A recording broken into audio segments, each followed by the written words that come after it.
In this tutorial I am going to show you how you can turn an old burr into your own burnisher. And if you want to create your own flush setting, and this is a great tool, just snip off the end. Easier said than done.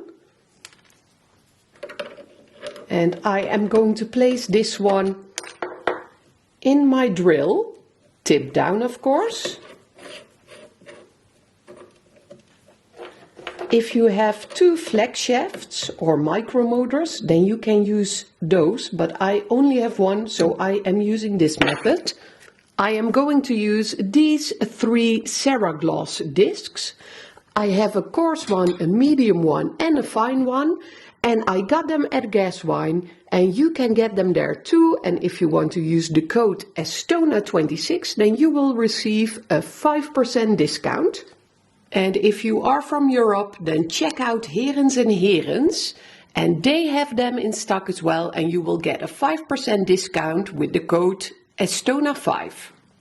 Starting out with the most coarse disc, I am going to turn both machines on, so this will be spinning and this will be spinning, and I am going to shape the tip.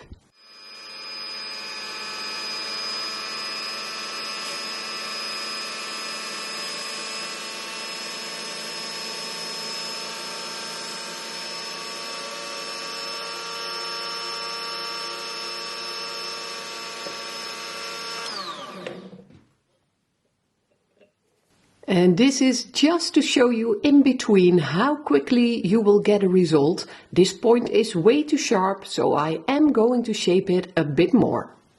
I will turn 45 this year, so for me it's glasses away and safety goggles on, so I can see up close what I'm doing.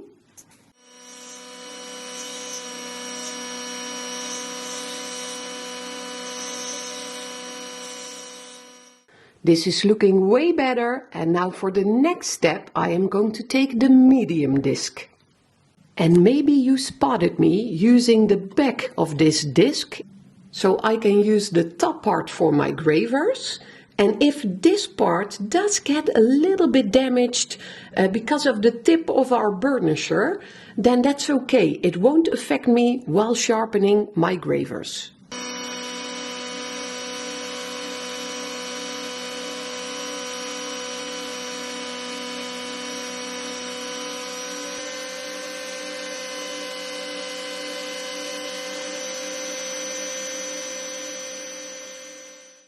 Happy so far, but we are going to smooth it out further with the yellow disc, and you could see me in the end just slightly touching this top part so that it isn't too sharp.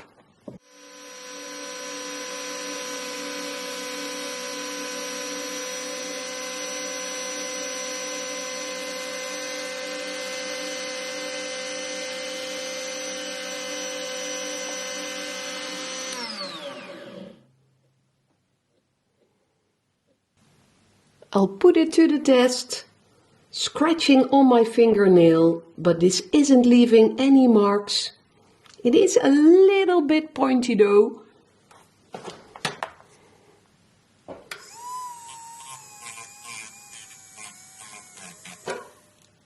So I am going to soften up the point just a bit, because I don't want to damage my materials. The final step is to add a handle. Well, I am a fan of corks. I drilled a hole in here, and I am going to push in my burnisher by simply adding some pressure on a soft surface. And this is how easy it is to create your own burnisher, and you can use these for flush setting or cleaning up settings when you're stone setting. And if you look closely, you can see that these have a slightly different angle, so you can really customize these to suit your own needs. So a very short tutorial, but this information will come in handy. Thank you for watching, and I would love to hear how you felt about this video.